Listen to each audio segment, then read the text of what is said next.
আজকে এমন একটা জিনিস সম্পর্কে আপনাদের আমি অবগত করব, অনেকেই হয়তো এই ব্যাপারটা সম্বন্ধে জানেন না।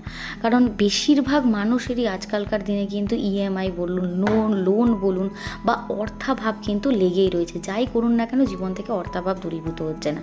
তো এই অর্থ কষ্ট দূর করতে এবং আমাদের জীবনে সৌভাগ্য সমৃদ্ধি দূর করতে কিন্তু মা লক্ষ্মীর কৃপা সবথেকে দরকার। আর মা লক্ষ্মী হলেন চঞ্চলা, তাকে রাখার জন্য কিন্তু আমাদেরকে অনেক রকম কসরত করতে হবে। তো অবশ্যই আমি কিন্তু আগের অনেকগুলো ভিডিওতে কিন্তু মা লক্ষ্মীর প্রিয় মন্ত্র, যে মন্ত্রটা মহিলারা করলে কিন্তু অনেকটাই সংসারের শ্রী বৃদ্ধি ঘটে, সেটা কিন্তু আমি বলে দিয়েছি। এছাড়াও কোজাগরী যে পূর্ণিমা রয়েছে, সেদিন যদি আপনারা এই মা লক্ষ্মীর পুজোর সবার শেষে যদি আপনারা মা লক্ষ্মীর 108টা নাম যদি আপনারা উচ্চারণ করতে পারেন, তাহলে কিন্তু জীবনে কোনো দিন অর্থাভাব থাকবে না। অনেকে যদি পারেন আপনারা বৃহস্পতিবার বা শুক্রবার বা কোনো পূর্ণিমা করে যখন আপনারা বাড়িতে পুজো দেবেন লক্ষ্মী বা সত্যনারায়ণে, সেক্ষেত্রেও কিন্তু আপনারা মা লক্ষ্মীর 108টা নাম জপ করতে পারেন। আমি ডেসক্রিপশানে দিয়ে দিচ্ছি 108টা নাম, কেননা এই মুহূর্তে বললে অনেক বড় ভিডিওটা হয়ে যাবে।